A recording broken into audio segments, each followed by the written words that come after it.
皆さんこんばんは。フォーラム8プレゼンツ、玉木のスポーツジャーナリズムの時間がやってまいりました。MC のフリーアナウンサー川島典子です。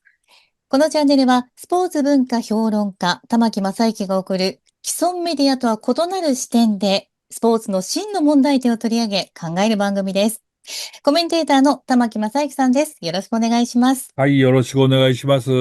なんか日本のね、マスメディアではもうすっかりオリンピックのことを喋はい。らなくなりましたっていうか、取り上げなくなっちゃいましたよね。聞かでも、ない、見なでもど、いし。どんどんね、変わってましてね、オリンピックの。はい。ロサンゼルスオリンピックが2028年にあって、その次は、川島さんご存知ですか？ うん。さっき、さっき、さっき教えていただいたイタリア。あ、違います、違います。それは違う。冬のオリンピック。また違う。夏、すいません。夏は2032年、オーストもう、ラリアのブリスベン、2032年。2多そう。ダはい。リア。で、そこまで決まってるんですね。はい。で、その後の候補地ってどこかわかります？川島さいや、もうこの時点でわからないということはん。あ、もうすいそうか。ません。おいや、手上でもげです。どのあたりが、こう、オリンピックにやりたいと思ってるかとか、どのあたりがうん。えまだオリンピックやったもことないところう、まで。だやってない。はい。うん、オリンピックを見たのが私も随分遅かったので、ちょっとで、まだね、はい。候補になっているのがいくつもあるんですけれどもはい。ね、インドが有力だというイ人もいるンドんですね。インド、アーメダバードという街なんですけれインドでどもね。オリンピックですか？はい。ここに13万人以上入るスタジアムをもうできておりまして、それにええ。モディ首相の名前がついてるんですね。モディスタジアムという。ああ、でもそれはままあ、だ決まってないのに入れちゃっまだ決まってないけれてる。ども、これからおー。運動するんでしょうね。それかはい。ら、インドネシア。インドはい。ネシアはなんか首都を移転するそうで、新しい首都でやりたいと言ってますし、トルコもへえ。やりたい。それからチリですね。チリもやってみたいという。あとはポーランド。うなんかん。結構なんかもう日本ではオリンピックの人気がなくなってきたのに、世界的には結構盛んなんですね。ねえ、で一時オリンピックするとちょっと国が大変になるっていうことそで、うそう。あまり手を挙げないのかいやいなと思ったんでやいやすけど。結構手を挙げてますしね。それから、はい。まだ手はきちんと挙げてないけれども、うん。アラブ諸国、で要するにカタールでええ。サッカーのワールドカップやりましたよね。ですかはら、ドーハであるとかね、あ。サウジはい。アラビアのリヤードなんかも、うどうもオん。リンピックをやりたいと言ってるみたいだし、はい。サウジアラビアでは、冬季のアジア大会を2009年にやることはもう決まってますからね。あ、サウジアラビアで冬季大会ですよ。大丈夫なんですか？全部人工雪だそうです。全部ええ。人工雪と人工の氷で、それから人工雪をやって溶けるっていうことはないんですか？ いやまあ、それは溶けないと、雪じゃないから溶けるでしょうけれども。そうですよね。でもまあ、それで、新しい街全体も作って、ネオムという街を作って、そこでやりたいと。いうことを言っあてるらしいので、あ、はい。まるでわからないんですけれども、まあ、そのオリンピックの未来も見据えて、うその一方ん。で政治問題のガザ問題はあるわ、ウクライナ問題はあるわ、そはい。れと、地球温暖化の問題もあるということで、オリンはい。ピックどうなるのかと。今回も春日良一さんに来ていただきました。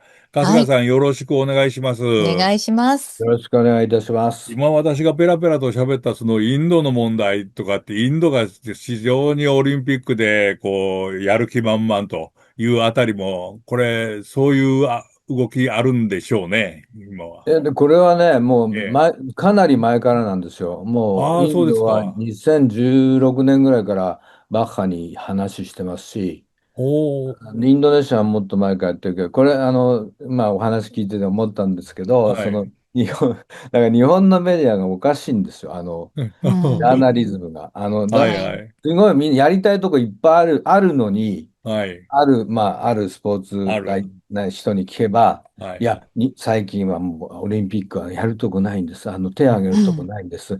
お金がかかってしょうがないですかうらね。っん。てみ多分んな言ってるわけ。それを聞いて、私たち一般的な、だから、多分いや、庶民は、そうなんですよ。で、それを俺信じちゃっはなんか てるわけですよ IOC とね。かから聞いてていっぱい来はい。てんのになんうでこうなっちん。ゃうのっあて、どんな人に言ってもああ、そうなんで、そう信じてくれなかったりするぐらいですかそらね。だうから、なるですよほどね。だね。から不思議だなと思って、やる方がバカみたいな感じで思ってるから、そうなるんですけど、うん。まあ、玉木さんおっしゃったように、インドは前からやってるから、はい。2023年の時に、インドのはい。ムンバイで、IOC の総会やるじゃないですか、ムンバイで、うん。IOC 総会がありましたね。はい。その時にもう、モディ首相が出まくっはい。て、もうはい。すうん。ごいプレゼンから何から、もうスピーチが1時間ぐらいあったんじゃないですかね。へへえ。それでもうやるしかねえなみたいな、IOC 総会、そう、インドしかねえなみたいな、そういう感じにまでなってたんですよ。うだから、ん。だからもうインドだなとは思って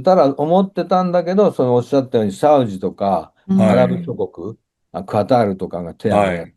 で、この人たち手を挙げてるけど、暑いじゃないですか、まずは、はい。う夏。ん。だから、それどうするかって言ったら、いや、開催期間変えればいいでしょ、みたいになってるわけ。うだから、カん。タールがあちょっとずらして秋とかにしたみたいな感じで、はい。逆にそこのところに行くことによってオリンピックの形が変わっていくっていう風になる可うん。能性もありますね。あ。なるだから、ほど。へえ。やってほしい都市がまだ世界にはわんさかありますよっていうことですよ。うん。南アフリカも手を挙げたがってますし、ああ、へえ。そうですだから、ね。まあ、今度、来年はですね、初めてうん。アフリカ大陸でオリンピックが開かれるんですよね。うあの、ん。ダッカで。はいはいはい。セネガル、ユースオリンピックですけど。ユースオリンピックですね。はい。で、はい。今までオリンピック開かれたのは、4大陸は全部あるんだけど、アフリカだはい。けないんですね。だから、はい。そのアフリカでオリンピックを開くっていうのも一つテーマになると思うし、そういう形で、まあ、日本のメディアとか、日本の評論家が言ってるようにですね、うん。オリンピックがその人気ないっていうのは真っ赤な嘘ですね。うそうですん。ね。でも私も調べてみてびっくりしたんですけれども、まだまだこれだけやりたいというところがある。もう、その一方でね、うその、ん。まあ、インドでやるっていうことはもう地球温暖化は関係ないっていうこういうことでなんですかね。ねえ、本当ですね。だから、まあ、環境問題っていうのは、まあ、これもはい。実はバッハ会長になってからすごく注力してね、国連とのそう関連で、ですね。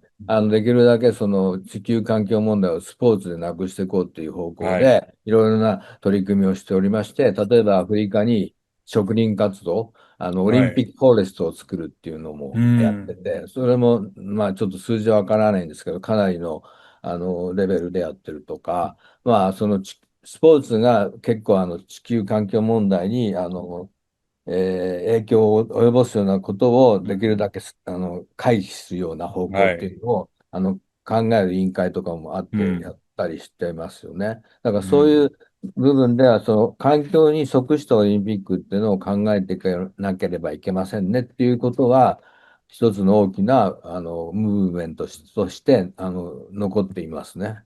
なるほどね。今、私がいろいろな、国と都市挙げたんですけれども、その中で一つ言い忘れていたのはエジプトですね。エジプトもなんか少しやる気があるような素振りを見せているらしいですけれども、その一方で、それこそ政治問題と言っていいと思います。ロシアが排除さ、と、ベラルーシですね。ロシアとベラルーシが排除されたままになっているウクライナ問題があって、それとガザの問題がありますね。このあたりはオリンピックに与える影響っていうのはどうなんですかね。まだロシアとベラルーシのその参加否定ですね、拒否、個人でないと参加させない、国としてはダメだというのは、これはまだ続きそうなんですか。続きますね。これは、よく一般の人たちに批判されるんですけど、はい。なんでロシアがダメなのにイスラエルは出てんだっていうのがはい、あるんじゃなはい、いか。そうですね。ガザ攻めてんのにって、まうん。あ、あったりしましたけど、まあ、その論拠っていうのは、一番のポイントは、ロシアはオリンピック休戦っていう一番、オリンピック運動の大事な部分を破ったんですね。はい、そうですね。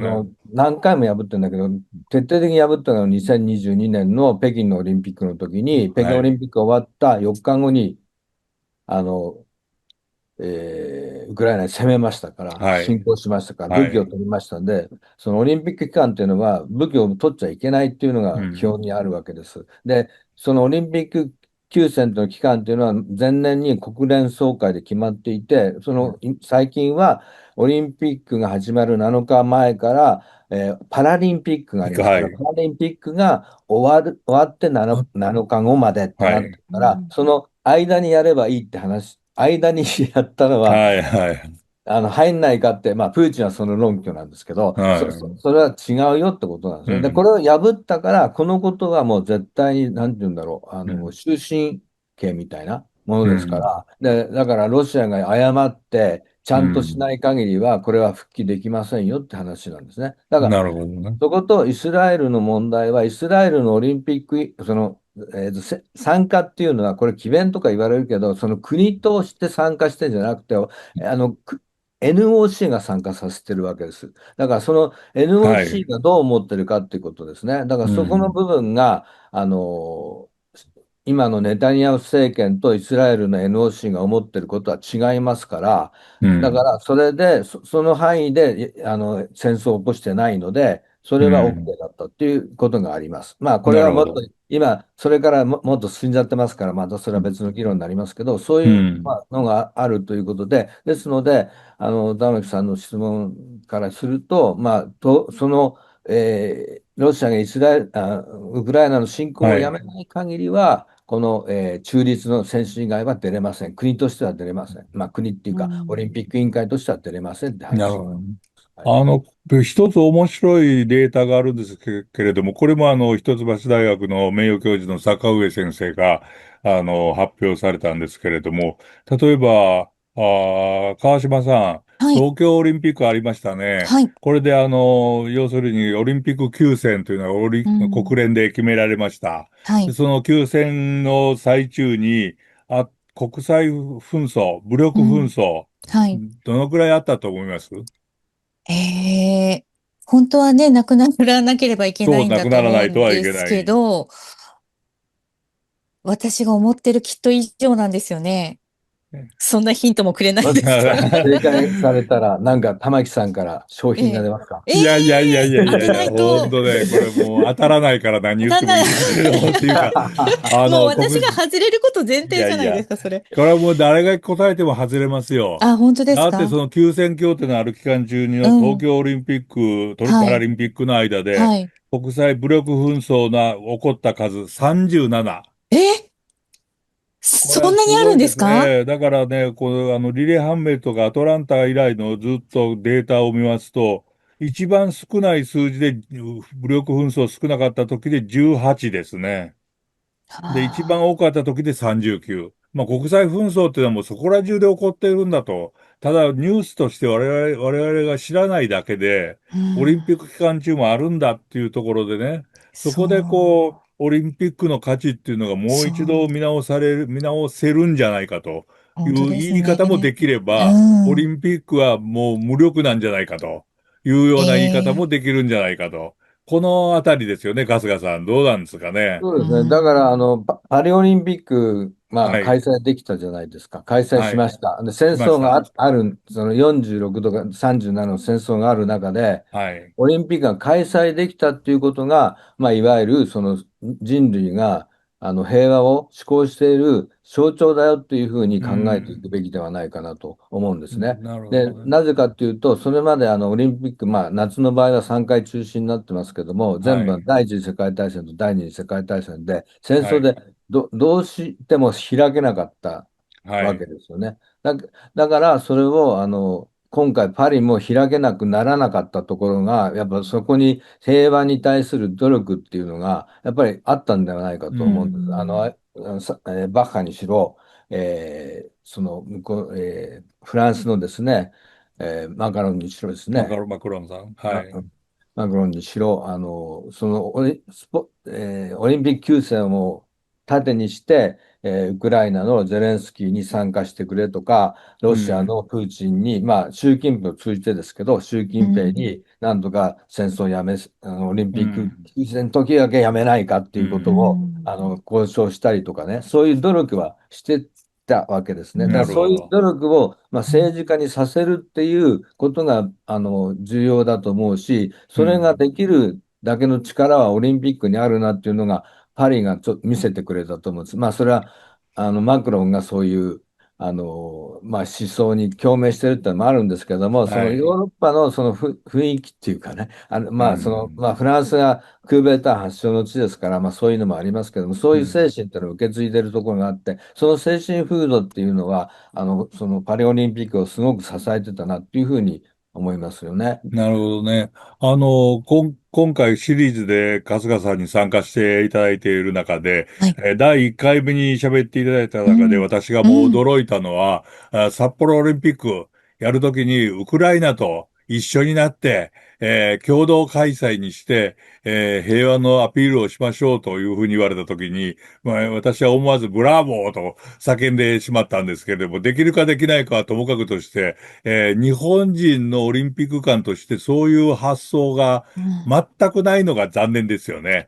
なんか金メダルいくつ、銀メダルいくうつばっかりしかん。喋らなくって、オリンピックの本当の意義とは何なのかっていうのは、これだけはやっぱり忘れちゃいけないことだと思いますけど、春日さんいかがですか？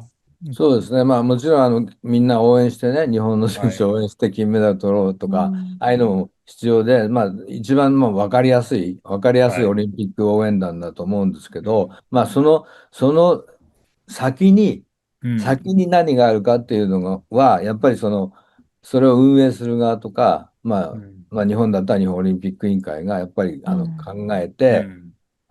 実際そこはスポーツディプロマシーを演じてですね、うん。頑張っていかなきゃいけないところで、例えばさっき申し上げたような札幌オリンピック招致するんだったら一緒にウクライナと手を挙げて共に平和を作ろうってやればいいかなと思うわけですね。で、それは、具体的に分散開催っていうのもオリンピックアジェンダでバッハが変えたときに分散開催 OK にしてますから、できなはい。いことじゃないし、あうとん。特に札幌の場合、バイアスロンの会場、バイアスロンすみません、ボブスレーリュー、ボブスレー、はい。いわゆる、あれですね、ソリこ、の場所が、コースですね、はい。コースがもう老朽化しててできないっていはい。うんで、それを長野の長野で、はい。に使うって言ったんですけど、それを例えばウクライナに作って、うん。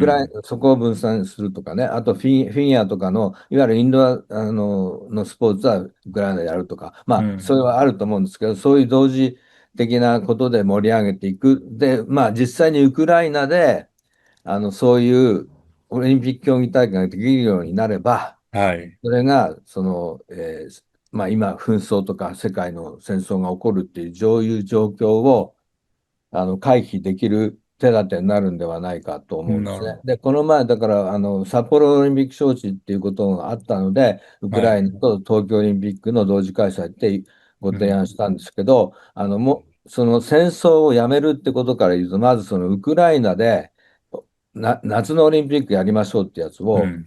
2038年、ウはい。クライナやろうっていうのをムーブメントとして起こして、それに例うん。えば、あの、ロシアが、支援するとか、はい。そういうふうな形に持っていくと、プーチおう。ンの贖罪になるわけです。そうすると、プーチンは、彼はオリンピックの最高位、勲章をもらってるんですけど、IOC から。はい。それを侵攻したから剥奪されてますから、剥奪されそれをましたね。はい。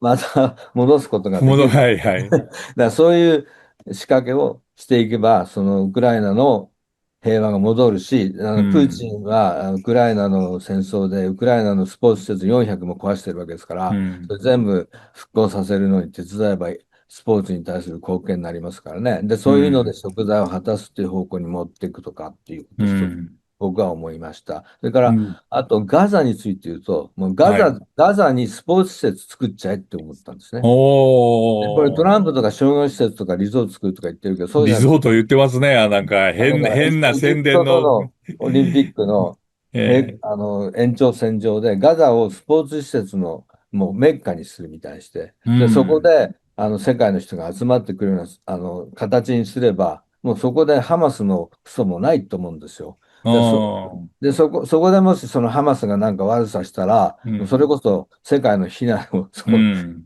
与えられますから、そこにもう平和の象徴としてのスポーツ施設を作る。で、そこに世なるほど。界中の人を呼ぶ。で、だからガなるほど。ザオリンピックっていうことを提案うん。するっていうのも一つあるかなと思いました。なるほど。いや、今私がウクライナの話ばっかりが進んでいた中で、ガザはそしたらというのを聞こうと思っていたら先に先に。答えていただいてよかったですけれども、川島さん、はい。どうですか？ちょっと驚いたんじゃないでいや、すか？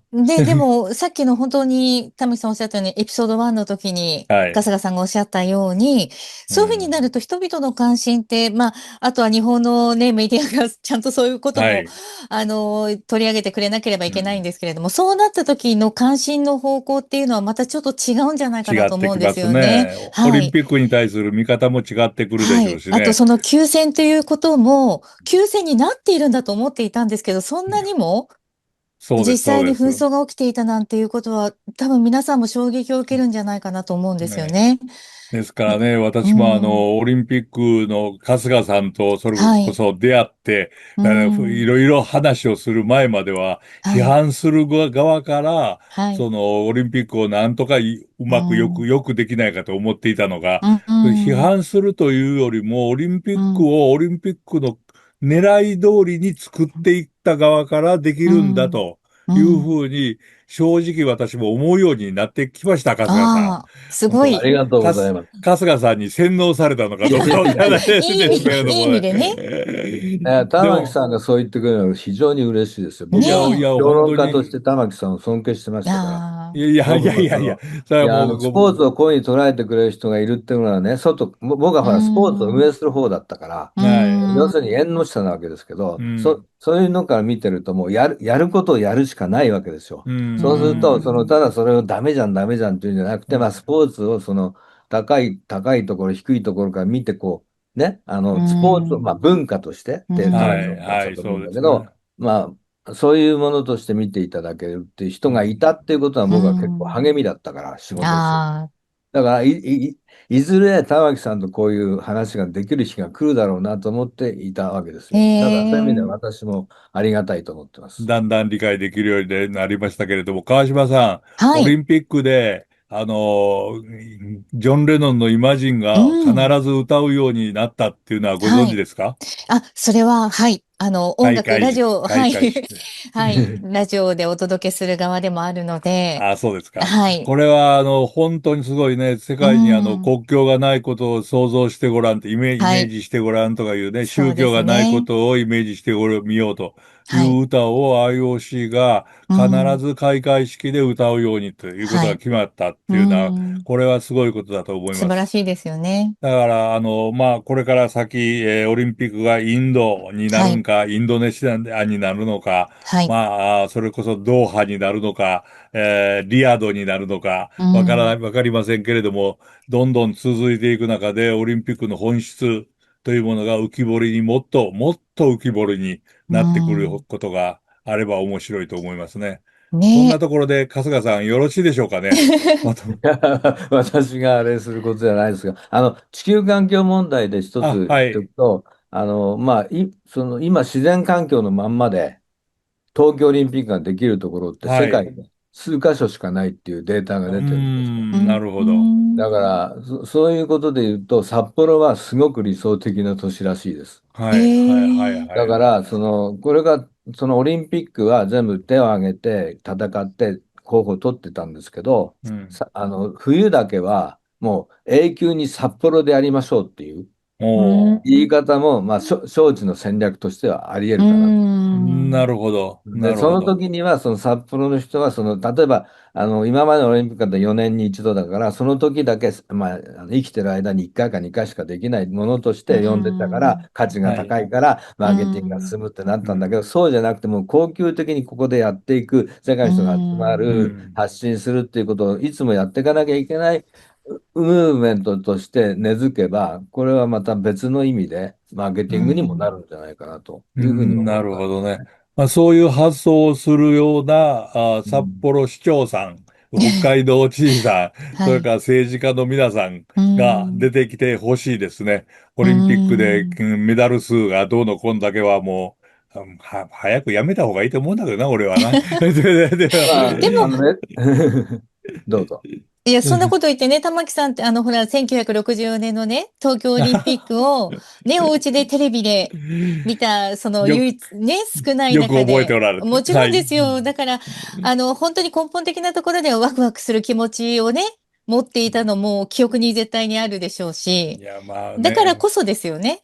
まあ、あれは私のどっちかというとスポーツライターとしての原う点ですからん。ね。はい。で、カラーテレビで見うたん。数少ない日本人として、ね。みんなが見に来えて、玉木さんのお家にね。1964年振り返ってみたうら大人がん。みんな涙を流していたはい。というようなうオリンピッん。クの感動はありましたから、やっとねえ。ここでね、春日さんと出会って、はい。その感動の裏付けがう得られん。ましたんで、うん。えありがとう。また、春日さん、はい。今後、ロサンゼルスオリンピックですね、特に注目するのが、はい。変化があるかもしれません。その時にはまた出てください。ありがとうごオリンピックざいます。講義をよろしくお願いします。ミラノ・コルチナも忘れないでください。そうしましょう。そうしましょう。またそれ冬のオリンピックから、の時に。実は来年アジア大会日本団のご存知ですか？もちろん知ってますよ。名古屋じゃみんないな忘れですか。てんじゃねえかなと思ってるんですけど。名古屋じゃないですか。名古屋ねね、でもね、オリンピックじゃない、アジア大会のね、選手村を作らないって言われたそう、途端にね、がそう、っかりしうん。てしまってね、何のそうです。ためにアジア大会するのか、選手村でみんなが、いや、一緒になうることが、ん。本当一そ番大事なんじゃないかと思ったら、これはう、残念でしたね、というふうに思っております。でもまあ、アジア大会も注目してみましょう。いや、というこ選手とで、村が作れないのはダメですよ、あれは。うん。アジア大会は選手村が命です、本当に。そうですよね。本当にうん、ね。